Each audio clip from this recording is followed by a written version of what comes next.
Hello and welcome to this week's episode of the Edges and Sledges Cricket Podcast.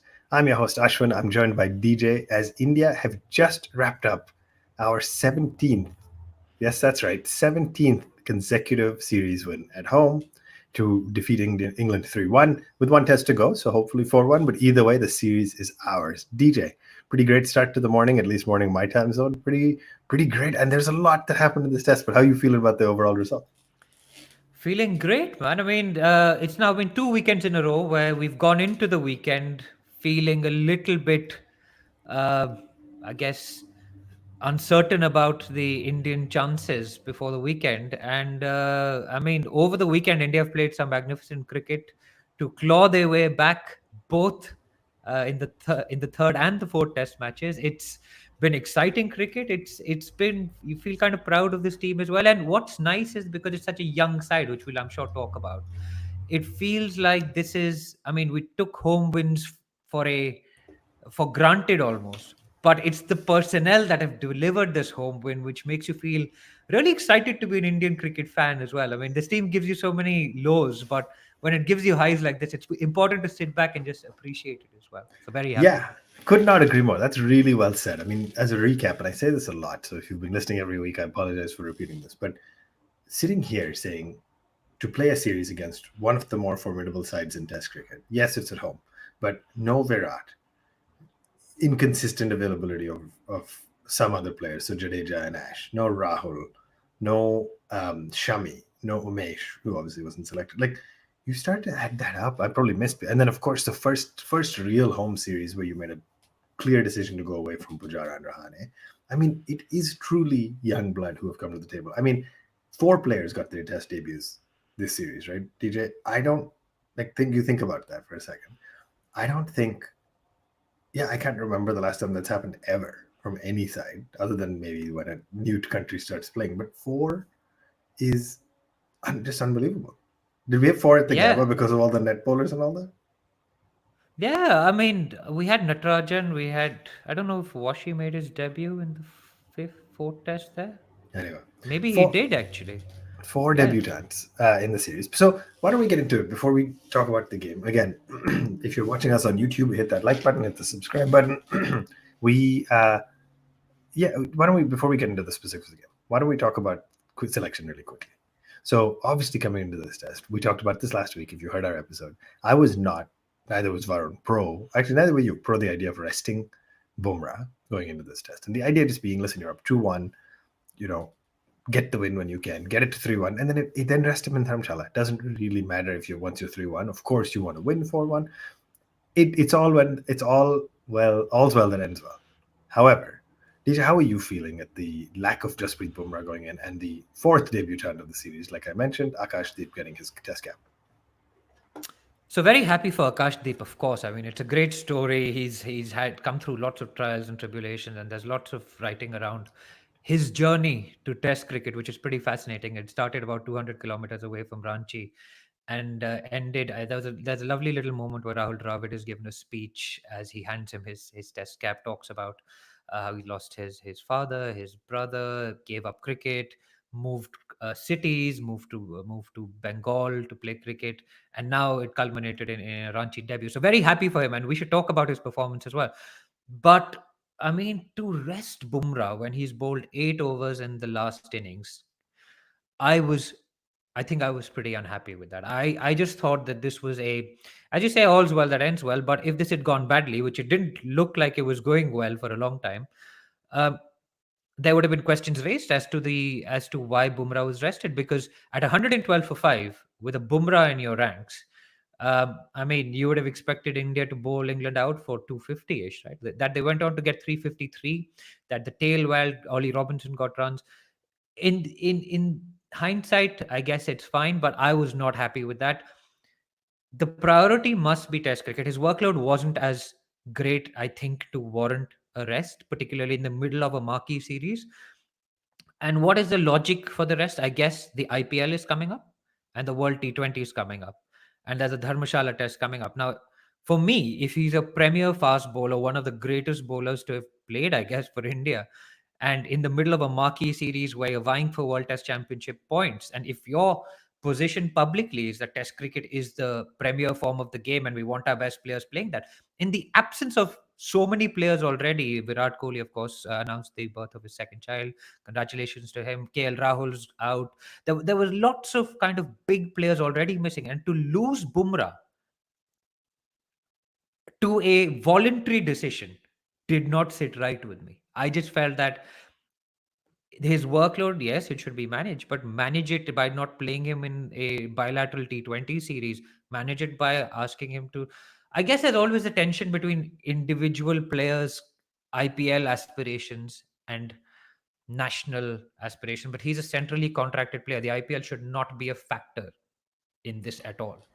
Yeah, I think well said. I think hopefully there's more to it. Hopefully there was, even though he only bowled 8 overs in that last innings of the third test, there was some signs of wear and tear, hopefully. And that's why they said, listen, rest allows him longevity for the rest of the year, for the rest of his career, versus pushing him now, getting the series win, and then potentially him out for forget about the IPL, but for the World T20. So I understand, but I also am with you on prioritization, workload management, and prioritization intersecting to mean that the matches he should play should be test matches for India. Again, thrilled for Akashdeep. This is not a reflection on Akash. He had also had a phenomenal debut, and we'll get into that in a second.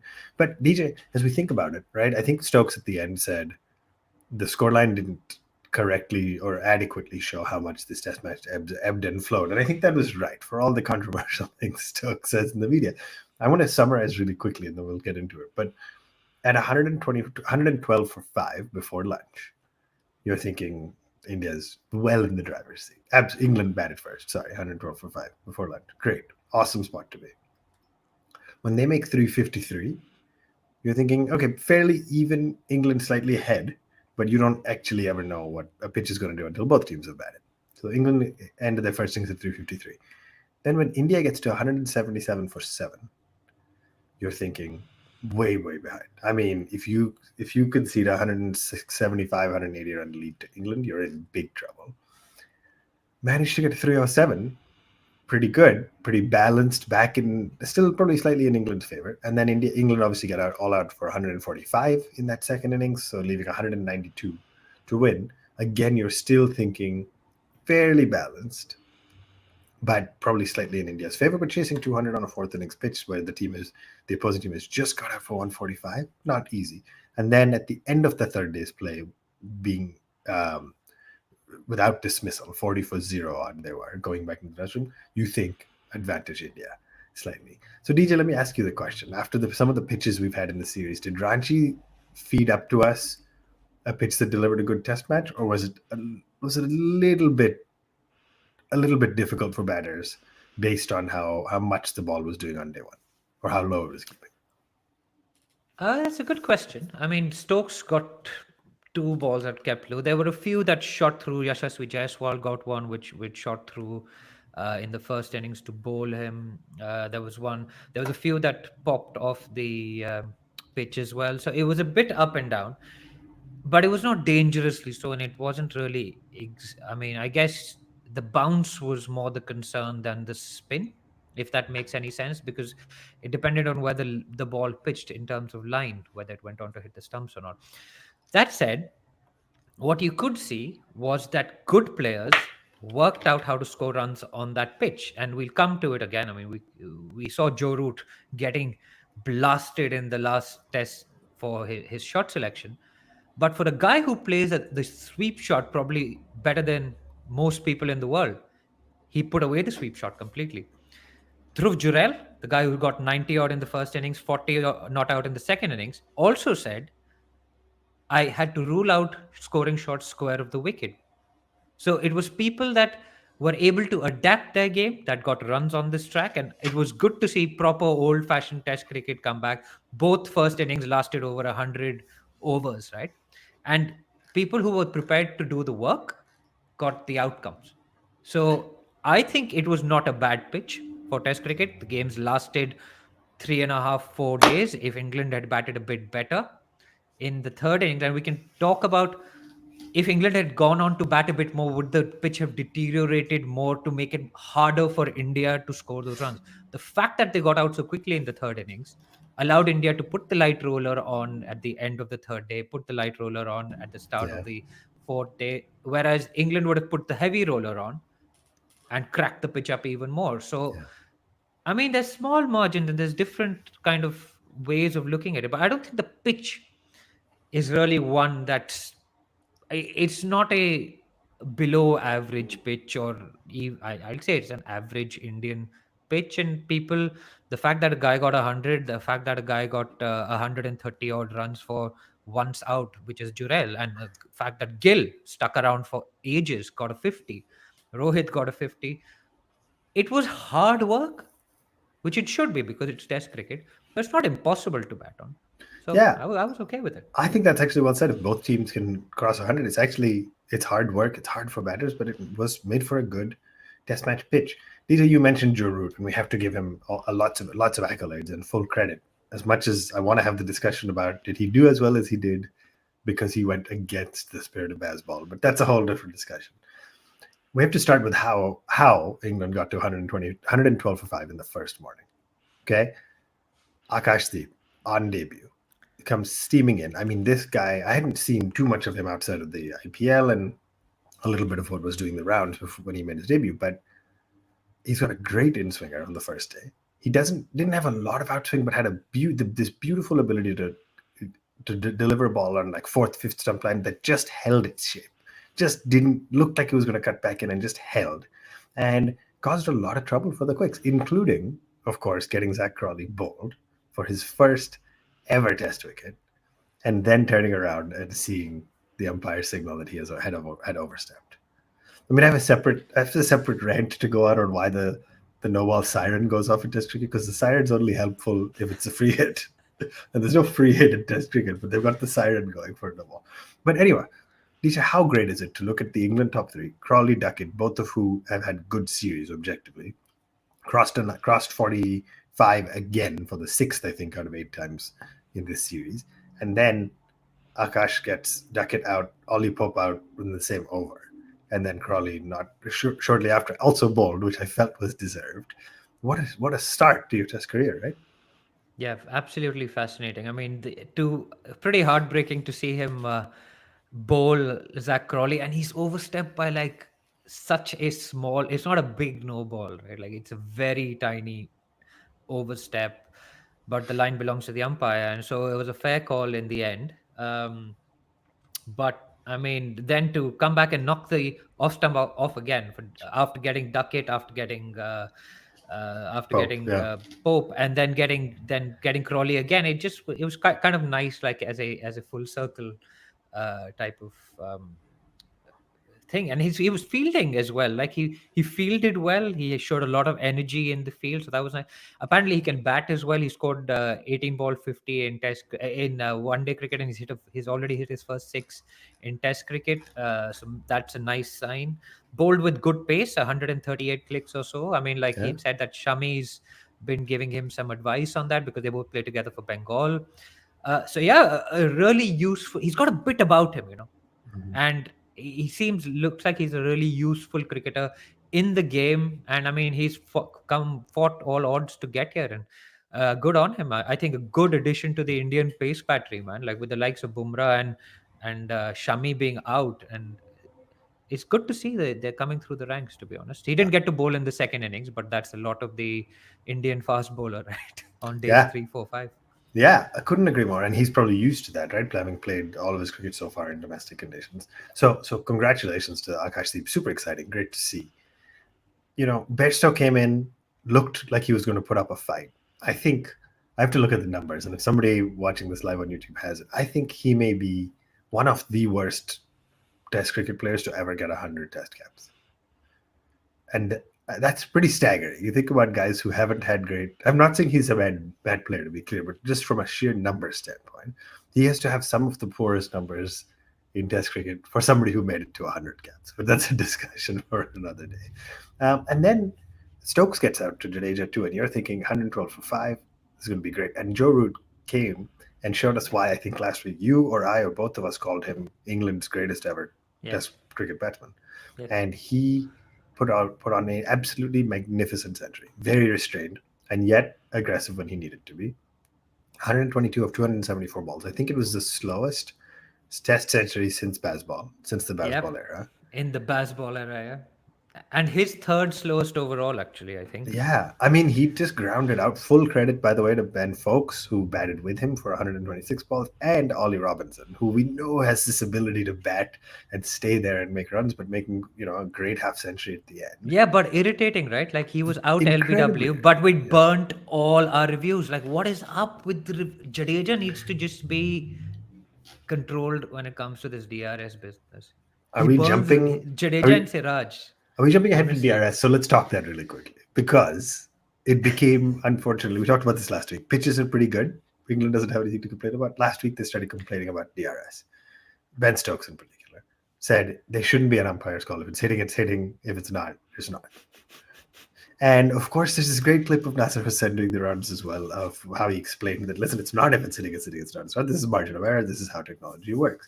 But I think you sent us over a great tweet, not from us, that somebody cataloged how 8 decisions, I think, in this match went. no, it was 10 out England's. of 11 till 10 yesterday. I out of haven't done the 11. match on today. Yeah. 10 out of 11 DRS decisions, either overturning an out decision or surviving, but have gone England's way.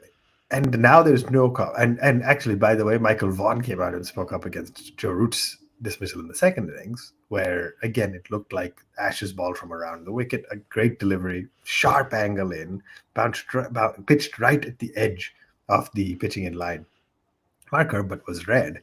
And now they're saying we should put cameras in the DRS trucks to make sure there's no foul play happening. And this is, I mean, first off, I want to ignore anything Michael Vaughan says. I don't take him seriously as a human being. But what was the role of DRS in this test, DJ? Long way to ask you that question. So I think the role of DRS in this test was probably summed up when Stokes was given not out, but the ball showed that it was clipping the stumps, an umpire's call right in the second innings, and even he couldn't resist a smile. Yeah. And then there was some discussion between Rohit and the umpires where Rohit, I think, reportedly mentions they are not going to give anything umpires call to us, basically, because there's an element of I mean, the umpires are humans. yeah, they're human, right? Yeah, And they absolutely. would have heard what Ben Stokes has said, and maybe that does play a little bit in their minds when they're giving these decisions. Because if you look at the Indian first innings dismissal, right, those are the ones that stick in my mind. Gill, umpire's call on line. Patidar, umpire's call on clipping. Ash gets umpire's call on clipping, and that's like they keep getting given on umpire's call. And of course, England survived a number of umpires' call decisions because they went in their favor. And I'm okay with that. But this is not about umpiring. On the ball pitching on in line, if it's out, man. Like that's just part of the game, and England need to just accept that. I think it's just extraneous noise. It's taking up space where you don't need to. I mean, Michael Vaughan's tweet is like whatever. I mean, Sehwag has come up with his own tweet this game about hype and non-hype and emotional drama. People seem to think that it's directed at Sarfaraz's last because he was seen as the only debutant in the last game, whereas of course Jurel was making his debut as well. So I mean, there's just so much. These ex-cricketers and their noise, it's their way of staying a little bit relevant. Sure. Yeah. That's how you stay in the media. Yeah. But yeah, I mean, I don't think the game's going to change. The Nasir Hussain clip is pretty clear. If you say if it's going to hit, you basically expand the area of the stumps by quite a lot. Yeah. So you need to not do that if you're yeah, and I hope technology gets better over time. But I think it's one of those infuriating things that starts to take away from the incredible, and shouldn't, but it starts to a little frustrate us. And there's a lot of great Plus, with comments the coming. LBWs, there'll always be an element of projection, right? So it can't obviously always be 100%. You can't it because the ball hasn't hit the stumps. It's literally it is literally a projection, right? You could but it's almost like Ben Stokes was LBW in the second innings, and then he was also bowled, which was quite funny in a way because the ball then did hit the stumps. So it didn't matter, but he didn't drop his bat and kind of show his gloves to the ump to be like, what's going on? All right. 353 after all that. Jadeja gave him credit coming up, cleaning up the tail, did a really nice job with the ball as well. And then India in chasing. So Rohit gets out early. I'm not going to talk about that one too much. Nice little partnership from Gill and Jaiswal. And then, it's interesting to look at a score sheet where everybody gets what I will call mini starts. I'm not calling 15 and 17 runs a start, but nobody else got out super early until Ash. But yeah, double digit scores for mostly everybody else. Gill looked good, grounded out like I mentioned, and then it took till what was it, 161 for 5 when Jaiswal gets out at 73. 171 for 6, Sarfaraz gets out right after that, and 177 for 7. So now you're sitting there saying 353 on the board. We've just about avoided the follow-on. You've just eliminated a 200-run deficit. DJ, talk me through that at that point. You have a second test match, I think, batter in Dhruv Jurel, and you have Kuldeep Yadav, who is who bats at number 9 in this team. And Kuldeep didn't get quite enough overs, got a lot of praise for the second inning spell, and he should. But Jurel and Kuldeep managed to get us from 177 to 253 for 8. Of course, Jurel batted with Akash as well and got more runs, got us to 307. But that was, you think about the turning points. We talk about moments in matches, right? And turning points, and when the momentum starts to shift. We have not historically, well, that's maybe a bad claim, but not as much as other teams have done to us, I think, batted brilliantly in long partnerships with tail-enders. And we did that this time. And that's arguably, for me, where the match shifted, right? Yeah, I mean, it was at 177 for 7. There's an English saying, it was squeaky bum time. Yeah. And at that point, you were like, okay, if this wraps up within 200, England have got a 150-run lead. And to bat fourth on that track would have been impossible. So you were kind of, and it's probably unfair to characterize we haven't scored runs with the lower order at home, because Jadeja and Ashwin have been particularly good at that. Yeah, I think of them as like the end of the middle order. That's what I meant. So with 9, 10, 11, if you will. Yeah. But what you did have was this kind of 23-year-old wicketkeeper who'd got some runs in the first inning. In the first innings he played, got 46 in that game. But the temperament that Jurel showed, trusted his game, looked super compact, looked to play straight. I think it's he's got a bit of, it sounds weird, but he's got a bit of Kohli to him when there's a bit of flair. And it's just the calmness that he brings to it. Because, I mean, of course we love Rishabh Pant, who's like probably the opposite of this kind of cricketer, because Jurel took his time. He trusted Kuldeep with the strike. He rotated the strike. In fact, Kuldeep played more balls than Jurel in that partnership that they had. Of course, he needed a trusty partner in Kuldeep, whose batting has actually come on pretty well. I think long way, yeah. He's done well to do that. And I mean, that knocked. And even when when did we lose as 8th wicket? Like 230 or so? Something 250 like odd, 253. 250 odd. Yeah, even at that point, that's still a 100-run lead, right? So England would have gone into day 3 with 134 runs and 3 wickets to get. Yeah. If you get 3 wickets like bang, bang, bang, like you did in South Africa, or there was a point this year where the 6th wicket onward hadn't scored a run, which is pretty absurd. Yeah. If you'd gone and say 120 runs ahead, 115 runs ahead, that's a totally different game. You're playing a totally different game. Bazball would have been out in force, Crawley, duck it, bang, bang, bang. It would have been 4s and 6s flying everywhere, right? But the fact that the deficit was cut to 46 runs, I mean, I can't emphasize what a victory that was for Indian. They felt that they would have been in the game at that point, because 46 is, yes, it's a big deficit on a track like that and you're batting last, but it's not insurmountable. It's not a mountain that can't be climbed, because 120 runs is you add even 145 to that, chasing 260 plus, right? Yeah. But the fact that these guys stuck around with him, it was good to see Akashdeep stick around with him as well. Yeah, batted almost 30 balls as well. 28, 29 balls. And Jurel only started hitting out when Siraj came in. And finally, interestingly, he didn't get out hitting. He got bowled by Hartley blocking. But this is, I think, he actually looks better than someone who bats where he batted. Right? He batted, where did he bat? 7, 8? 7, yeah. Where did Jurel? Maybe he batted at 8. 8? No, 7. Sorry, he came in before. Yeah, he batted 7, but his technique and the way he shapes up while batting, I think he would do well overseas as well, to be honest with you. He's got a bit of Kohli and Rahul shapes to him. If that makes any sense, the way he goes at the ball, and it was just his straight hitting was magnificent. He committed fully to shots when he went for them. There was one moment, let's not forget, that Ollie Robinson dropped him, Mhm. and there was another 60 odd runs added after that. Now, if we go back to the first test, the Ollie Pope catches that went down, those for us, I think, were the turning point, because if those had been taken, it'd be a different story.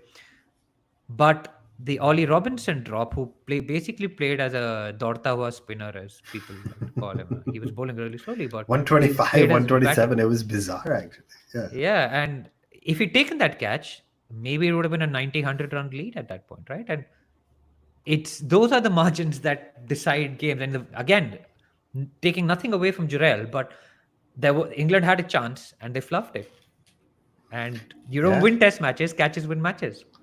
Yeah, and I mean, again, full credit to this youngster who got the opportunity with the drop and made it count. Because so often you see a batter get mentally rattled when they give a chance, even if they get a reprieve. And it was nice to see Jurel actually make it count. Phenomenal innings. At this point, India is 46 runs behind, and England comes out to bat again. DJ, we're going to take a very quick break. We will be right back to talk about the second innings and wrap up the Test match. Don't go anywhere.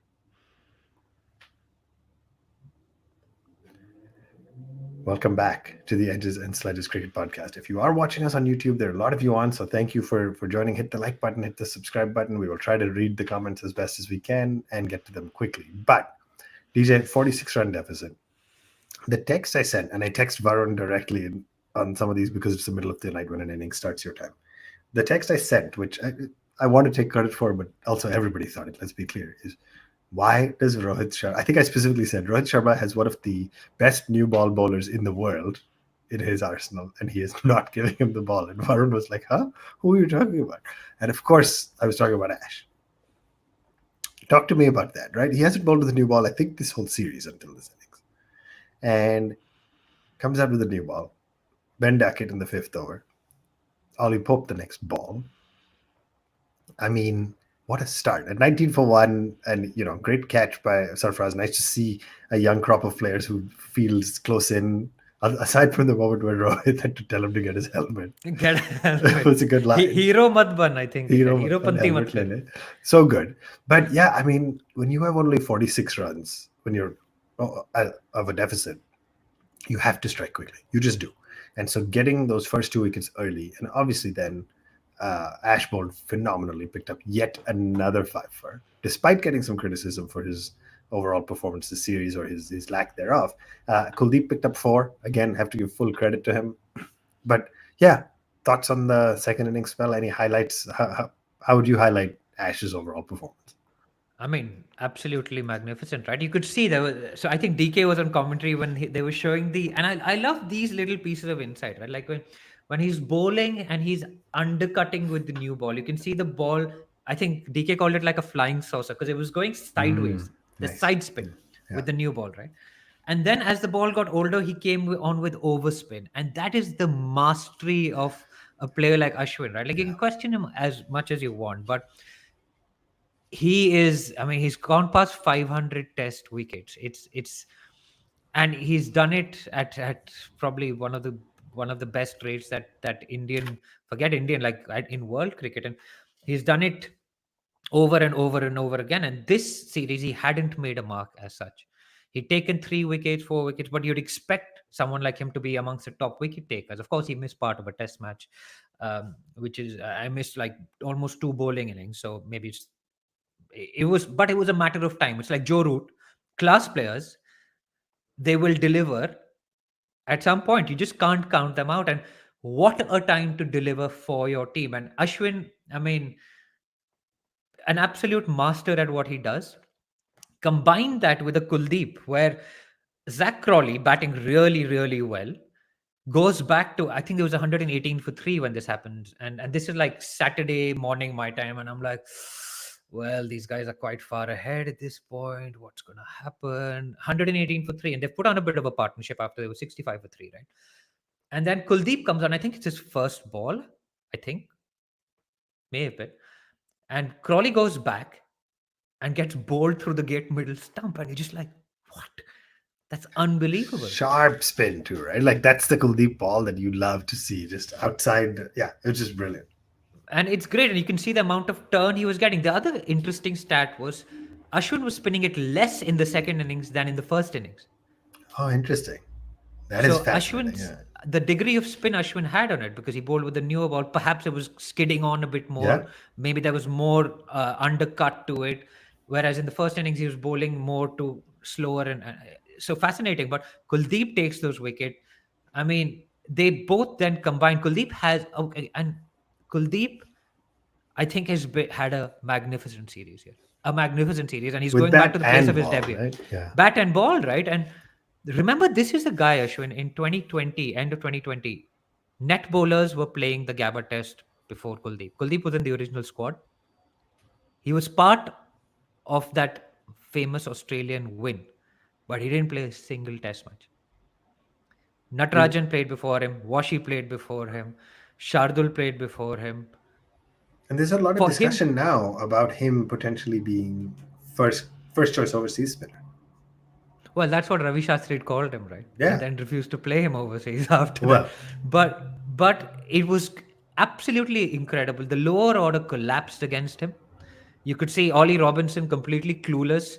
He was given out LBW, but it took his glove. Then 2 balls later, he gets out again. Ben Stokes was out LBW. Well, he was given out LBW, or he was given not out LBW, and then reviewed, and it was umpire's call, so got saved. But then was bowled 2 3 balls later by Kuldeep again, and I mean, it was just you can see the wicket, the way he's taken his wickets this series, right? Johnny Bairstow, completely clueless, doesn't know what to do with him. They haven't been able to pick him, and he's been magnificent, bearing his pace, understanding where to bowl. You can see he's involved as well. Whenever there's a DRS decision, he's running in and yeah. giving advice.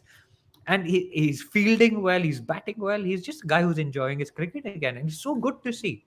After the Moeen Ali bashing in the IPL, though we all remember and the Delhi Capitals obviously has a big part in playing in his rehabilitation, right? So we're going to take credit for that. But Yeah, but I that mean, image, the visual of him on the ground, just looking like, yeah, it'll stay with us forever. absolutely epic performance by Kuldeep. Honestly, it's Yeah, just I so mean, good to see him. even just looking at the numbers, right? At one point after Ash picked up all three of his wickets, they did consolidate a little. So, 65 for three is when Root got out. 110 for three is when Kuldeep bowled that ball to Crawley. From that point on, they made 35 for seven. Yeah. Just think And about it. Right? that was made up of also Ben Fowkes and Bashir. Man, that partnership went on for ages. And it went nowhere. It was like the anti-baseball partnership. Yeah, whatever the exact opposite of baseball is. Folks made 17 of 76, which is just unheard of for baseball. Yeah, But and Jurel ending that with that catch of Jimmy was just the icing on the cake, right? Like just a brilliant reflex catch. I mean, his keeping was good. He missed one stumping, I think, of Bairstow, but like, what a can't really phenomenal fault catch. him. It was going the complete opposite way. It reaches out with his right hand, takes a brilliant catch to end the innings. Right, DJ, 40 for one, I think it was at the end of the day's play. To your point, very different if England had gone in undefeated at least, right? Even from the decision on rollers, etc., which we talked a little bit about. Let's talk about India's ability to take it home, right? 145 odd runs left, still not easy. 152 left on the last day, still not easy. You still back yourself, but I think India hasn't chased over 150 since 2013 or something in a fourth innings. No. I don't think that's a stat, is it? Yeah, in the fourth We innings at haven't home. lost a test match less than maybe that is, but we haven't lost a Maybe test we probably match. haven't needed to chase over 150 in a fourth. That's what I mean. Like it hasn't I happened. don't think. I think we won 30 out of 33 test matches chasing less than 200 at home. So Correct. there's some stat like that. Yeah, but Rohit comes out and just dictates the pace of play. And again, despite having a bad first innings, this has happened twice this series to him now. Despite having a bad first innings, he came out and dictated pace of play in the second. Jaiswal looked pretty good. Still, though, you have to say when Gill was batting and Rajat gets out, Jadeja gets out, Sarfaraz gets out. Shoaib Bashir, by the way, have to give him a shout out. 5 foot in the first innings, picked up 3 fairly quick wickets in the second innings.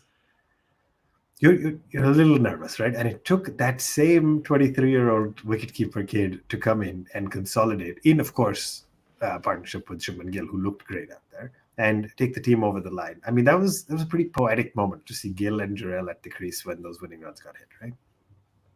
No, it was magnificent. I mean, there was a moment where we lost we lost Yashaswi. Of course, I think you went to sleep straight after that. But even then, it was 84 for 1.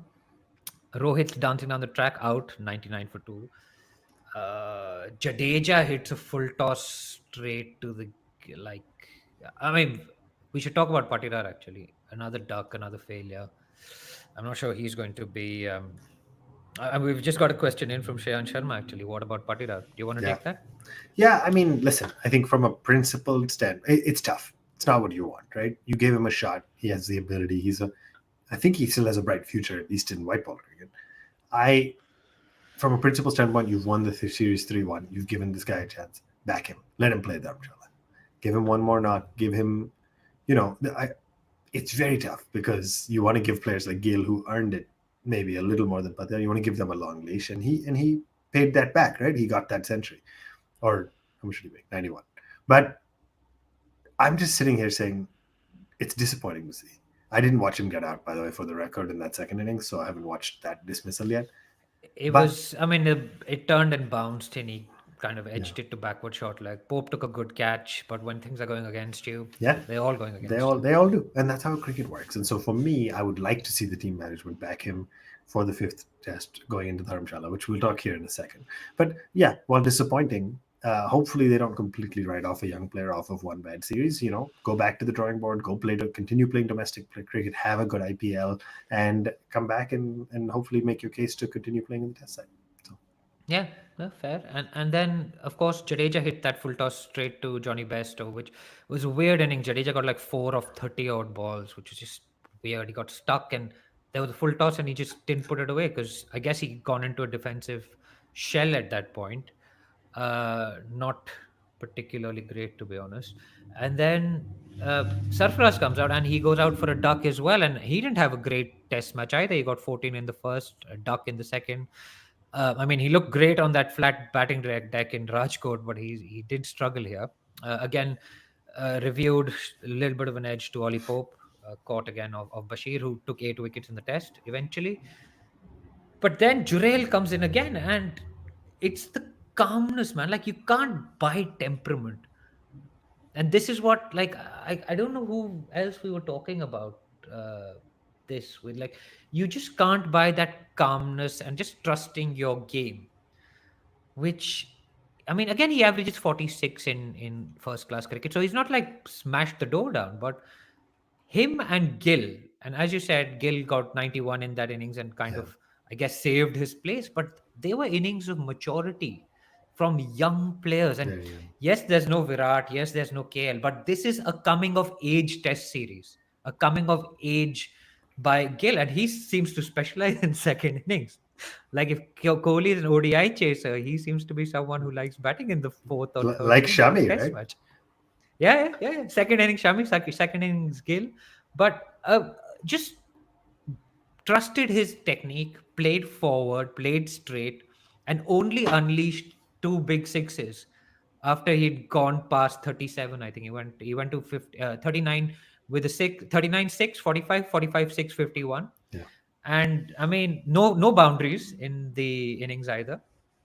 And Jurel, yeah, it was pretty clinical by the end of it. But make no mistake, at 120 for 5, there was immense pressure Yeah. because you're still 70 runs away. And it's a fourth innings in India. Anything can happen. Anything can Yeah, happen. a wicket then, and Ashwin's in, another wicket then. And this is what I kept thinking. I kept waking up early in the morning for me, and I was like, okay, we're doing okay, right? But then it was a Shane Warne thing. You add 20 runs and 2 wickets. Mm-hmm. Yeah.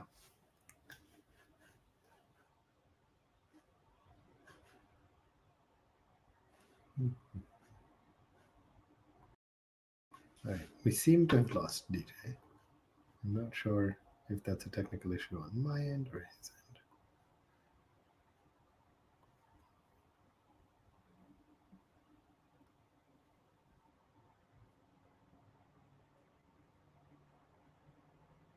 All right. We'll see if we can get him back. I'll keep talking until then. So great wrap up. phenomenal wrap up. Thanks to everybody who's still live, by the way. Keep sending in your questions, keep sending that like messages or the like button, send us in your messages, whatever else you like. Some questions coming in. So what would we change for Dharamsala, right? And randomly systematic has actually said, can we try Washington in place of Patidar? I sit here saying, I continue to believe, I fully believe Washi belongs in this test side, deserves a chance. No question about it. Absolutely deserves a chance. However, like I said, from a principle standpoint, I want to be playing Rajat and backing him for one more test, especially since you've wrapped up the series. You want to see if he can prove himself, if he can, bat his way into belonging in this test side, and then you have a problem of plenty, just a difficult challenge to deal with going forward from a selection standpoint, which, by the way, we haven't talked about yet, but we will have once Rishabh Pant is back, given how well Dhruv Jurel has broken down the doors. And that's what you want. That's what you want as a test captain. That's what you want as a test coach. That's what you want as a selector. So absolutely phenomenal. Shreyan Sharma says, if Bumrah comes back, who is rested? I think that's a great question. It's hard to say for sure. I would again love to see Akashdeep get a second test. So I could actually see a world in Dharamsala where Bumrah and Akash are our two quick bowlers, because Siraj, has no question about his test match credentials. And so in this world, again, bring Bumrah back, bring Akash, give Akash a second opportunity. So it would be great to see.